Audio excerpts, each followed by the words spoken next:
말씀 봉독은 여호수아 6장 8절에서 14절 함께 교독하시겠습니다.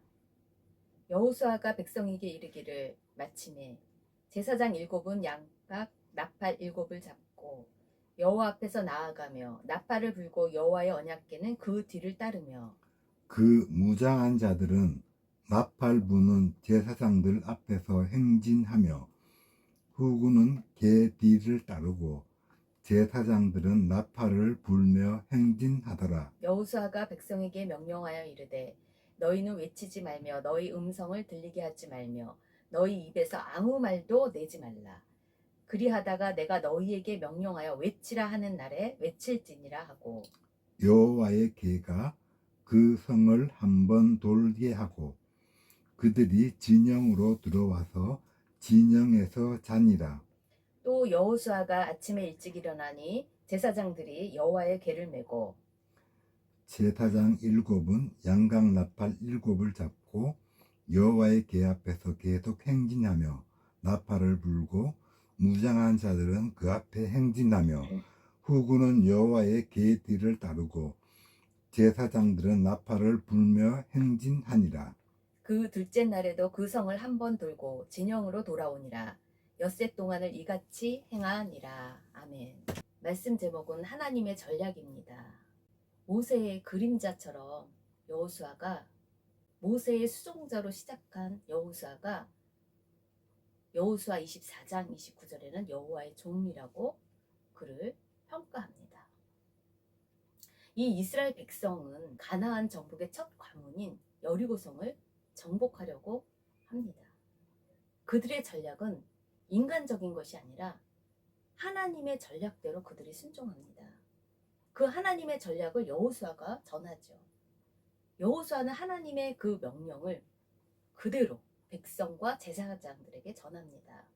그것을 하나님 명령대로 일러준 그것들을 백성들이 그리고 제사장 7이 양각 나팔을 불며 나아가고 언약궤가 그 뒤를 따릅니다. 그 하나님의 전략은 무엇입니까? 하나님의 임재를 상징하는 하나님을 상징하는 하나님이 너희와 함께 하신다. 전쟁의 주인은 하나님이시다. 전쟁은 하나님께 속한 것이다 하는 그 언약궤 중심으로 침묵하며 돌고 7일째 되는 날 외쳐라. 6일을 언약궤 중심으로 조용히 침묵하면서 돌고 7일째 되는 날, 이 7일째, 이 완전한 수 하나님이 하신다는 거예요. 그날 너희들은 외쳐라. 외칠 때 외치고 침묵할 때 침묵하고 그냥 돌아라. 6일 동안 장비 없이 돌아라. 이게 하나님의 전략이에요. 여호수아는 이 하나님의 전략을 상식적인 방법이 아니라 이렇게 도는 것이 무슨 여리고성의 그 철통 같은 그 요새를 무너뜨릴 수 있을까 의아하지만 그거대로 하나님 명령을 백성과 제사장들에게 전합니다. 그래서 하나님 명령대로 제사장 7이 양각 나팔을 불며 나아가고 언약궤를 중심으로 그 뒤를 따릅니다. 여호수아 6장 8절에 오늘 본문이죠. 여호수아가 백성에게 하나님의 명령대로 하나님의 전략 언약궤 중심으로 돌고 침묵하면서 돌고 7일째 되는 날은 외쳐라. 그 전략을 다 이야기를 하고 제사장 7은 양각 나팔 7을 잡고 여호와 앞에서 이제 나아갑니다. 이제 전시가 시작됩니다. 나팔을 불고 여호와의 언약궤는 그 뒤를 따르며 그리고 행진하는 순서는 먼저 선발대로 무장한 군사가 앞서고 그 다음에 나팔 부는 7명의 제사장들 그리고 언약궤 하나님의 함께 하신다는 것 전쟁은 하나님께 속한 그 언약궤 하나님의 임재를 상징하는 그 언약궤가 중심으로 가고 그리고 후발대 무장한 군사가 행진하게 됩니다. 9절입니다. 그 무장한 자들은 그대로 일러준 대로 행합니다. 나팔 부는 제사장들 앞에서 행진하며 후군은 궤뒤를 따르고 제사장들은 나팔을 불며 행진하더라. 여호수아가 백성에게 명령하여 이르되 너희는 외치지 말며 너희 음성을 들리게 하지 말며 너희 입에서 아무 말도 내지 마라. 집중해라. 하나님의 음성에만 집중해라. 너희의 소리를 내지 말아라. 침묵해라. 조용히 돌아라. 언약궤 중심으로.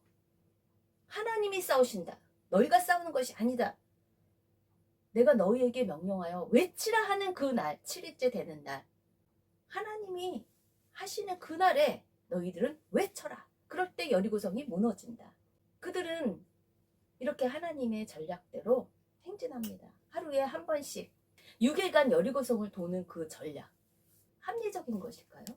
지금 시대는 핵 전쟁을 준비하고 있는 전략이 아닌 하나님의 전략은 우리의 인간의 방법과는 다릅니다. 그저 여리고성을 도는 것입니다. 6일 동안. 그리고 7일째 되는 날을 외치는 것입니다. 그럴 때 하나님이 그것을 무너뜨리게 하신다는 그 전략을 여호수아 6장 2절에 벌써 이긴 싸움이라고 여호수아에게 먼저 말씀하십니다. 여호와께서 여호수아에게 이르시되 보라 내가 여리고와 그 왕과 용사들을 네 손에 넘겨주었다. 벌써 이긴 싸움이라고 딱 결론을 저어주십니다.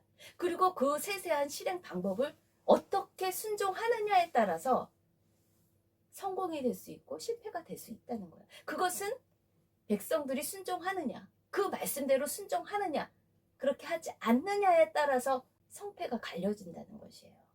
11절에 드디어 법궤가 처음 성을 돕니다. 여호와의 궤가, 그 언약궤가 그 성을 한 번 돌게 하고 그들이 진영으로 들어와서 자니라. 진영에서 자니라. 또 여호수아가 아침에 일찍 일어나니 제사장들이 여호와의 궤를 메고 일러준 대로 똑같이 행합니다. 순종합니다. 제사장 7은 양각 나팔 7을 잡고 여호와의 궤 앞에서 계속 행진하며 나팔을 불고 무장한 자들은 그 앞에 행진하며 후군은 여호와의 궤 뒤를 따르고 언약궤 뒤를 따르고 제사장들은 나팔을 불며 행진합니다. 하나님의 전략대로 그들이 그대로 행합니다. 그 둘째 날에도 여전히 순종합니다. 그 성을 한 번 돌고 진영으로 돌아옵니다. 엿새 동안 이같이 묵묵히 조용히 침묵을 지키면서 돕니다. 순종합니다. 하나님의 전략은 이와 같이 하나님이 하신다는 것을 인간들이 순종할 때 말과 무기를 자랑하는 것이 아니라 정말 하나님 말씀대로 그 말씀대로 인간의 생각대로는 핵을 만들어야 되는데 핵이 없이 하나님의 말씀대로 장비 없이 도는 거예요. 침묵하면서 언약궤를 중심으로 조용히 침묵하면서 6일째 돌고 7일째 외치라고 할 때 외칩니다. 그렇습니다. 이 여리고성을 정복하기 위해서 여호수아는 많은 준비를 합니다. 무슨 준비를 했을까요? 첫 번째는 두 정탐꾼을 여리고성에 보냅니다. 그곳이 어떠한 곳인지. 거기에서 나온 정보가 무엇입니까? 이방 여인 라합이, 그 여리고성에 있는 라합이 이야기를 합니다. 이스라엘의 평판이 엄청나다. 너희들은 가나안 땅을 차지하고도 남을 것이다. 너희의 하나님이 그것을 차지하게 할 것이라고 그는 믿음을 고백합니다. 홍해를 건너고 요단강 동쪽에 시온과 바산 왕 옥을 전멸한 일, 그것을 듣고 우리는 두려워 떨고 있다. 지금 이스라엘에 대한 평판이 여호수아 5장 1절이에요. 온 주변이 이스라엘 군사로 인해서 두려워하고 있습니다. 요단 서쪽의 아모리 사람의 모든 왕들과 해변의 가나안 사람의 모든 왕들이 여호와께서 요단물을 이스라엘 자손들 앞에서 말리시고 우리를 건너게 하셨음을 듣고 다들 마음이 녹았다는 거예요. 혼비백산했다는 거예요. 멘붕이 왔다는 거예요. 이스라엘 자손들 때문에 정신을 잃었다는 거예요. 그것은 여리고성도 마찬가지인 게 여호수아 6장 1절. 이 이스라엘 자손들의 평판으로 말미암아 여리고는 굳게 그 성문이 닫혔다는 거예요. 출입하는 자가 없다라는 거예요. 그 주변에 있는 사람들이 다 성 안에 들어와서 철통 같은 요새로 그 볼트로 재고 빗장을 걸었다는 거예요. 정말 조용히 그 여리고성이 누구도 들어올 수 없게 굳게 닫혀서 출입하는 자가 없는 그런 분위기가 됐다는 거예요. 그만큼 위협적이었다는 거예요. 그들은 요단강을 어떻게 건넜습니까? 여호수아 4장 7절이에요. 요단물이 여호와의 언약궤 앞에서 끊어졌다는 거예요. 언약궤가 무엇입니까? 하나님이 함께 하신다는, 하나님의 임재를 상징하는 그 언약궤 앞에서 요단물을 건너야 되는데 언약궤가 딱 들어가니 그 앞에서 요단물이 끊어져서 그것을 건널 수가 있었다는 거예요. 언약궤가 요단을 건널 때의 요단물이 끊어졌다는 거예요. 그것은 하나님이 홍해를 가르신 것처럼 그렇게 요단 물도 가르신 거예요. 하나님이 하셨다는 것을 돌을 쌓음으로 인해서 자손들에게 영원한 기념이 되도록 기억하도록 그 돌을 쌓죠. 정탐에 이어서 두 번째 무엇을 합니까? 여호수아 5장이에요. 그들의 정체성, 이스라엘의 정체성이 무엇입니까? 아브라함의 하나님, 이삭의 하나님, 야곱의 하나님. 그들은 아브라함의 후손입니다. 아브라함에게 자식이 없었을 때 하나님께서 그와 약속을 하시죠. 할례를 하면서 너의 자손은 수많은 별과 같이 바다의 모래같이 많을 것이다. 할례를 하면서 너의 자손이 많을 것이다. 그 할례를 40년 동안 광야를 돌면서 하지를 못한 그것이 있었기 때문에 할례를 합니다. 그들의 평판 때문에 그들이 두려워서 침략하는 자가 없을 그때에 그들이 영적으로 그 수치를 떠나게 할 그 할례를 지킵니다. 두 번째는 무엇을 합니까? 유월절을 지킵니다. 그들이 왜 출애굽을 했습니까? 이스라엘 자손들이 왜 출애굽을 했습니까? 그것은 하나님께 절기를 지키기 위해서 그들이 나온 것입니다.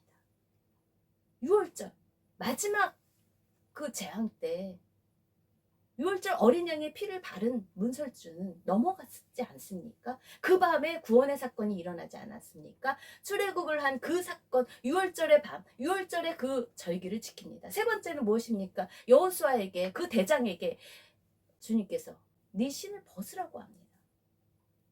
그것은 무엇입니까? 하나님이 너와 함께하니 네가 할 것은 없다. 그저 너는 내가 하라는 대로 해라. 전쟁의 주인은 하나님이시다라는 거예요. 그렇습니다. 다윗 또한 군사입니다. 소년 다윗 왕도 어떻게 싸웁니까? 사무엘상 17장 47절이에요. 하나님의 전략을 그는 어떻게 받아내고 싸웁니까? 그 소년 다윗이. 블레셋 사람 골리앗이 하나님의 이름을 모욕하니 이 소년 다윗이 사무엘상 17장 47절에 또 여호와의 구원하심이 칼과 창에 있지 아니함을 무리에게 전합니다.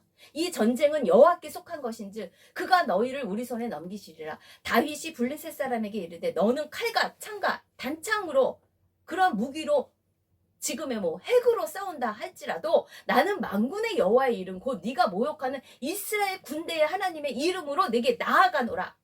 네가 모욕하는 그 하나님의 군대의 이름으로 그가 하나님의 전략으로 나아가 매끄러운 돌 5개 평소 준비된 무기로 그를 마치죠. 그를 죽이죠.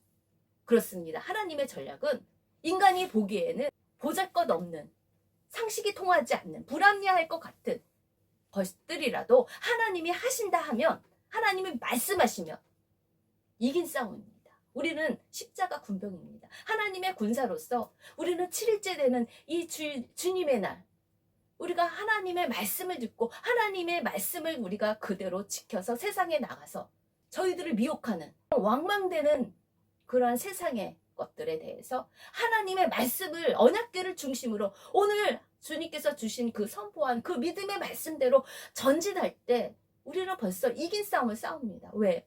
요한계시록 12장 11절입니다. 어린 양의 피와 자기들이 증언하는 말씀으로써 그를 이겼다는 거예요. 우리는 말씀으로 이스라엘 하나님의 그 이름으로 우리가 나아갈 때, 그 하나님의 전략으로 나아갈 때 세상 신이 우리를 무릎 꿇게 하여도 우리는 이길 수 있습니다. 우리는 전진할 수 있습니다. 할렐루야.